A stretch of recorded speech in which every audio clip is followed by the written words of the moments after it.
പിന്നെ ഏറ്റവും പുതിയ ക്ലോട്ടാണ് വന്നതെന്നുണ്ടെങ്കിൽ അത് നമുക്ക് അലിയാനുള്ള മരുന്നുണ്ട്, വില കൂടിയ പെട്ടെന്ന് തന്നെ കൊടുക്കാവുന്ന മരുന്നുണ്ട്. പക്ഷെ അത് ആദ്യത്തെ ഒരു 4.5 മണിക്കൂർ വരെയൊക്കെ സാധാരണ ഫലിക്കുകയുള്ളൂ. ഒരു 4.5 മണിക്കൂറൊക്കെ കഴിഞ്ഞ് കഴിഞ്ഞാൽ കുറച്ച് ഡാമേജൊക്കെ അവിടെ പെർമനൻ്റ് ആയിട്ടുണ്ടാവും. അപ്പോൾ അവർക്ക് പിന്നെ ആ വില കൂടിയ മരുന്ന് കൊടുത്തുകൊണ്ടായിട്ട് വലിയൊരു മെച്ചമൊന്നും ഉണ്ടാവില്ല.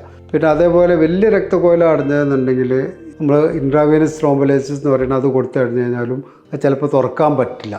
അങ്ങനത്തെ സ്ഥലത്ത് നമ്മൾ സർജറി ആയിട്ട് അവിടേക്ക് നമ്മൾ എൻഡോവാസ്കുലർ ട്രീറ്റ്മെൻറ്റ് എന്ന് പറയും.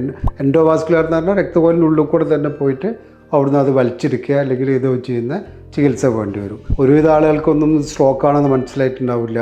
എനിക്ക് തളർച്ചയുണ്ടെന്ന് പറയാൻ പറ്റുമ്പോഴല്ലേ നിങ്ങൾക്ക് അറിയുന്നുള്ളൂ. അല്ലെങ്കിൽ നിങ്ങൾ ചോദിച്ചുകൊണ്ടേ ഇരിക്കണം. അപ്പം ഉദാഹരണത്തിന് ഒരാൾ ഉറക്കത്തിലായിരുന്നു, ഉറക്കത്തിൽ നിന്ന് അയാളെ വർത്താനം പറയാനുള്ള കഴിവ് നഷ്ടപ്പെട്ടു. അവന് അയാൾക്ക് സമയത്തിനൊന്നും അറിയില്ല, എപ്പോഴാണ് ഉണ്ടായതെന്നും കൂടി അറിയില്ല. അപ്പോൾ അങ്ങനത്തെ സമയത്ത് നമുക്ക് ഇത് സ്ട്രോക്ക് എപ്പോഴാണ് ഉണ്ടായെന്ന് അറിയണമെങ്കിൽ നമുക്ക് സ്പെഷ്യൽ ടെസ്റ്റുകളൊക്കെ ഉണ്ട്. പക്ഷേ അത് വളരെ കുറച്ച് സ്ഥലത്തേ ഉള്ളൂ. അതിന് പെർഫ്യൂഷൻ സ്കാൻ എന്ന് പറയും.